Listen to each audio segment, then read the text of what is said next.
अस्सलाम वालेकुम students, welcome back to Hasan's math lab.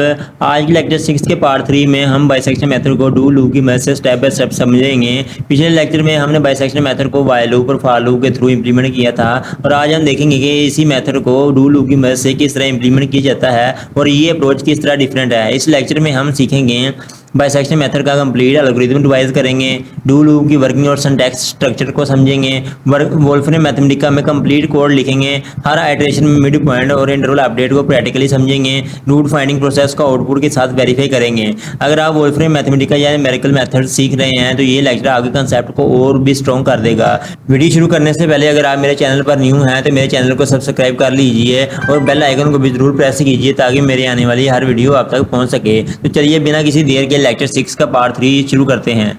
तो चलिए स्टूडेंट्स, हम बिना किसी देर के मैथमेटिका के इस लेक्चर को शुरू करते हैं। आज के लेक्चर में हम देखेंगे कि हम बाइसेक्शन मेथड को डू लूप के जरिए कैसे इंप्लीमेंट करते हैं। पिछले लेक्चर्स में हमने बाइसेक्शन मेथड के रिलेटेड कुछ इंपॉर्टेंट पॉइंट्स को डिस्कस किया था। उम्मीद करता हूं कि आपको उन पॉइंट्स की समझ आ गई होगी। तो चलिए अब हम अपने प्रोग्राम की तरफ चलते हैं। आज के लेक्चर में हम डायरेक्ट कोडिंग से स्टार्ट करेंगे।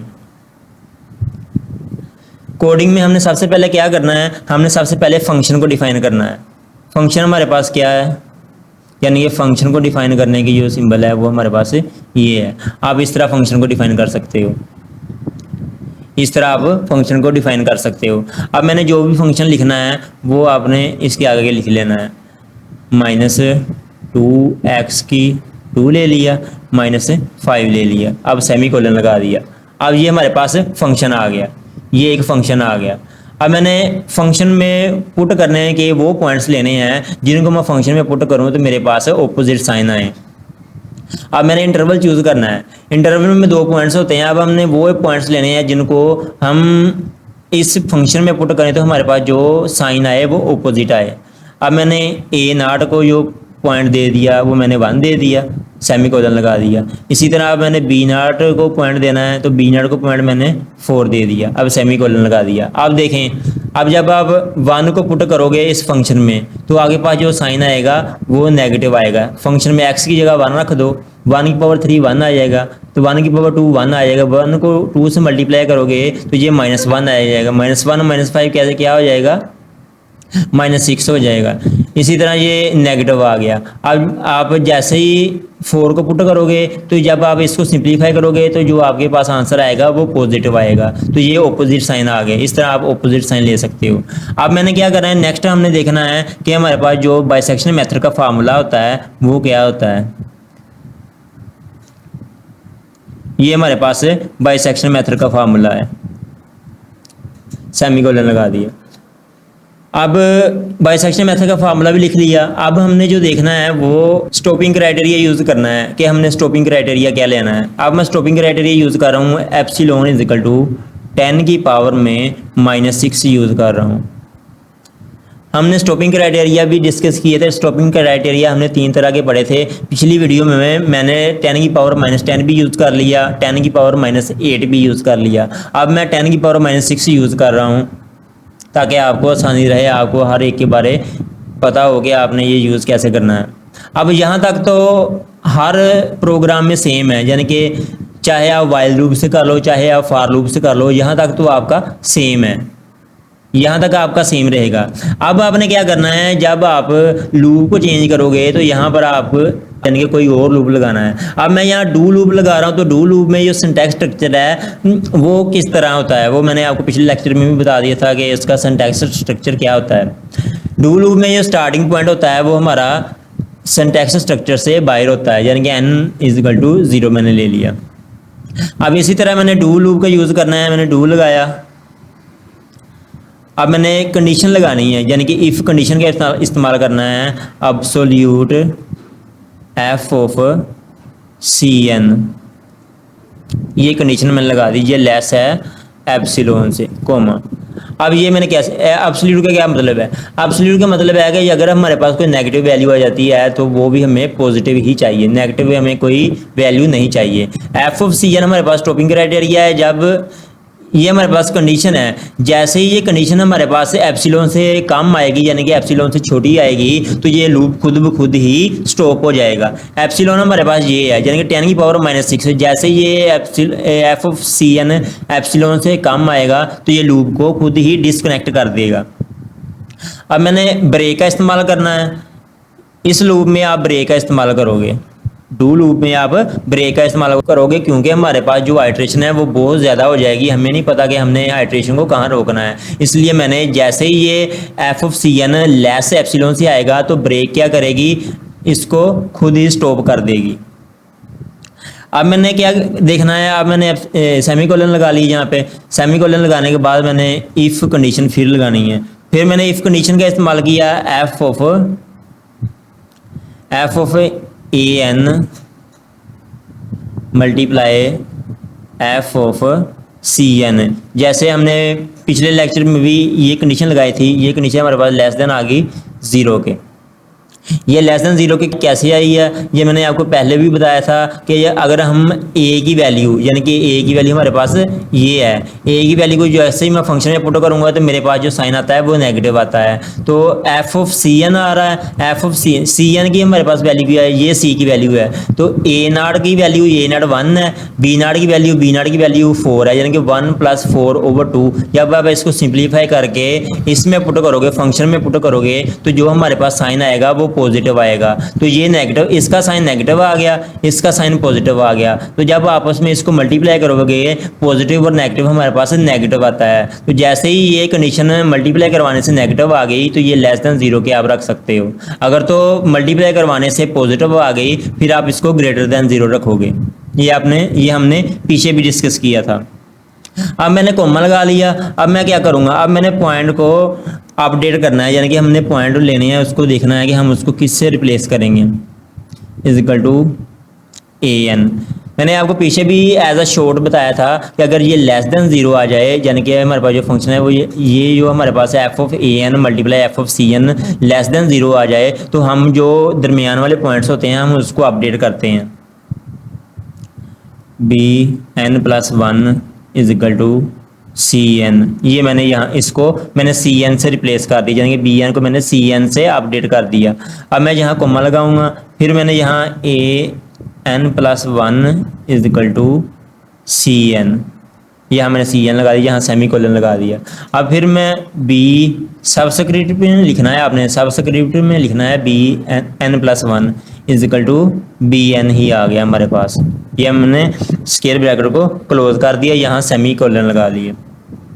अब फिर एक बार मैं डिस्कस कर रहा हूँ, फिर आपको बता देता हूँ। अगर तो ये हमारे पास ये कंडीशन हमारे पास लेस देन 0 आ जाती है, ये कंडीशन हमारे पास लेस देन 0 आ जाती है, तो हमने जो पॉइंट्स है वो दरमियान वाले अपडेट करने हैं। ये वाला अपडेट करना है और ये वाला अपडेट करना है। अगर तो ये ग्रेटर देन 0 आ जाती है फिर हमने ये वाला पॉइंट अपडेट करना है और ये वाला पॉइंट अपडेट करना है।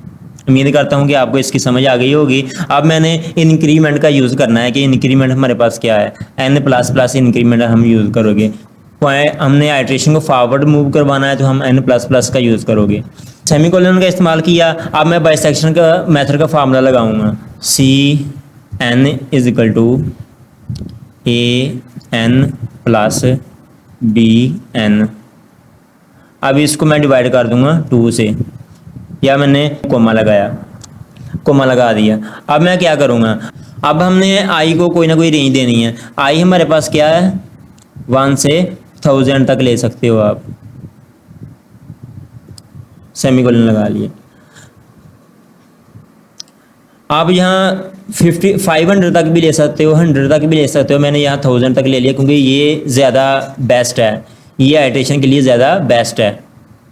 एन को आई को हमने वैल्यू दी है 1 से 1000 तक, यानी कि हमने आइट्रेशन 1 से n तक 0 से n तक नहीं ली, हमने यहाँ पे इसको स्पेसिफिक कर दिया। यानी कि डू लूप में हमें पता होता है कि हमने कितनी आइट्रेशन चलानी है, इसलिए मैंने 1 से 1000 तक आइट्रेशन ले ली। 1000 तक काफ़ी है, इतनी ज़्यादा आइट्रेशन नहीं आती। ज़्यादा से ज़्यादा 20 आइट्रेशन तक लूप खुद ही स्टॉप हो जाता है।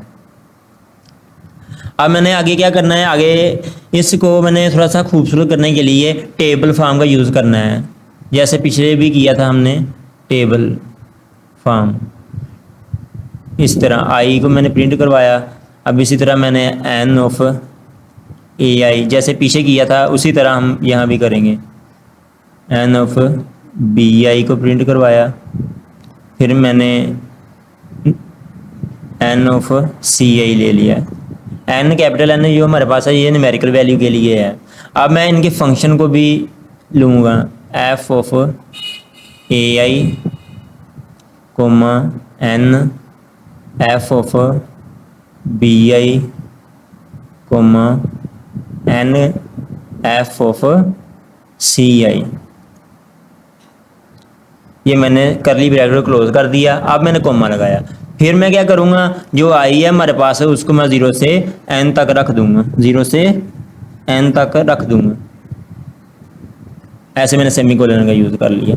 इसी तरह अब नेक्स्ट सॉल्यूशन लिखा, जैसे पीछे किया था प्रीपेंड का यूज़ किया। यहाँ मैंने क्या यूज़ किया, प्रीपेंड का यूज़ किया। प्रीपेंड में यहाँ फिर मैंने सॉल्यूशन लिखा, कोमा लगाया। अब मैंने जो भी मैंने प्रिंट करवाना है, जो भी फर्स्ट फॉर्म में मैंने फर्स्ट लाइन में प्रिंट करवाना है उसको यहाँ लिखूंगा। मैंने फर्स्ट फॉर्म में आइट्रेशन की हेडिंग को प्रिंट करवाना है,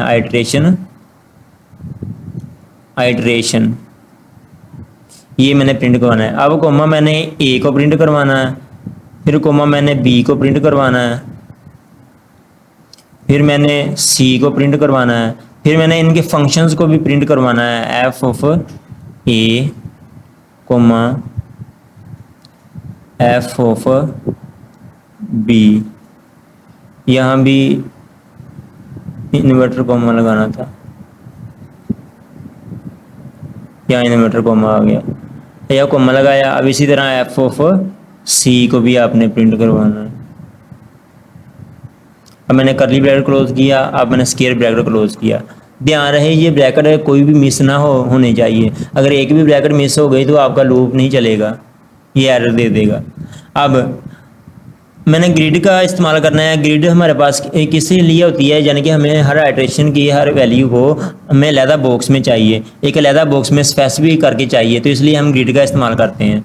सोल्यूशन मैंने ले लिया। अब मैंने यहाँ फ्रेम का इस्तेमाल करना है, यानी कि मैंने जो फ्रेम लेना है वो मैंने आल लेना है, यानी कि मेरे पास कंप्लीट फ्रेम चाहिए। अब कोमा लगाया मैंने, फ्रेम स्टाइल यानी कि फ्रेम का जो स्टाइल है वो किस तरह का होना चाहिए, मैंने डायरेक्टिव रेड ले लिया। अब मैं डॉटेड में ले रहा हूँ, पीछे मैंने डॉटेड में नहीं लिया था, अब मैं डॉटेड में ले रहा हूँ।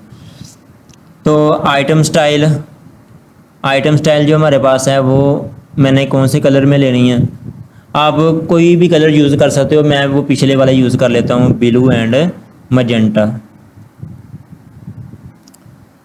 यहाँ मैंने स्क्वायर ब्रैकेट क्लोज कर दिया।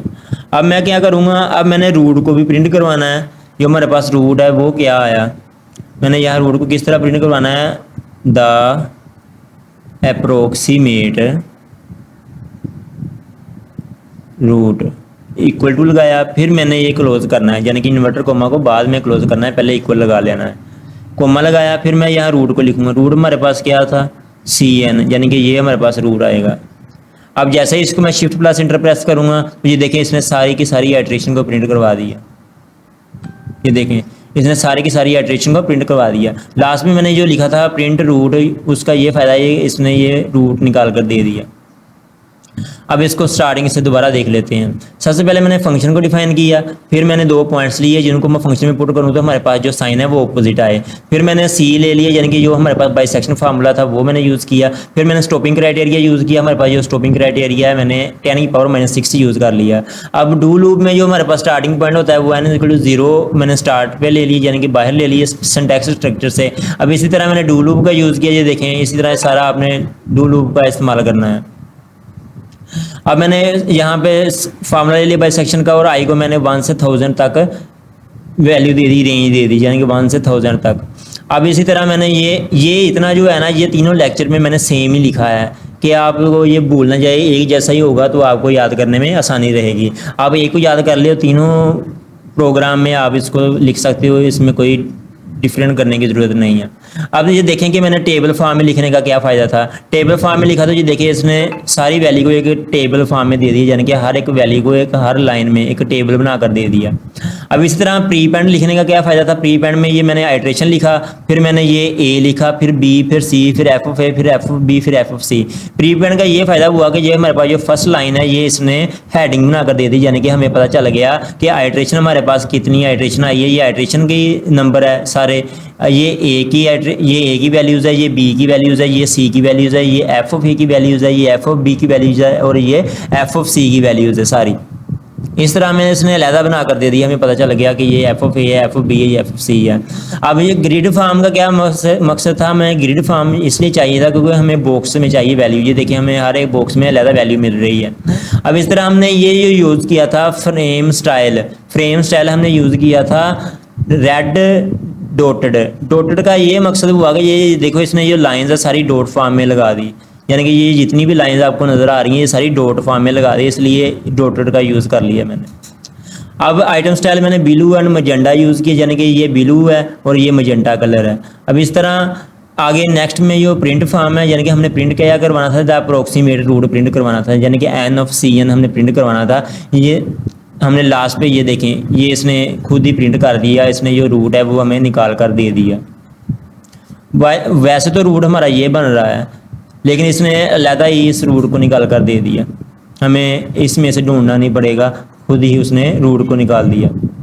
अब आप स्टार्टिंग से सारा देख सकते हो कि किस तरह मैंने स्टेप बाय स्टेप इसको किया।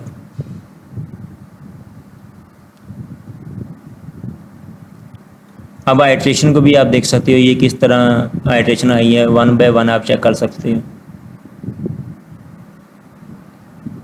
उम्मीद करता हूँ कि आप सबको इस लेक्चर की समझ आई होगी और मुझे दुआओं में याद रखिएगा। अगर आपको कोई भी क्वेश्चन की समझ नहीं आती, कोई भी पॉइंट की समझ नहीं आती तो आप मुझे कमेंट बॉक्स में भी पूछ सकते हो, मैं आपके हर कमेंट का जवाब दूंगा।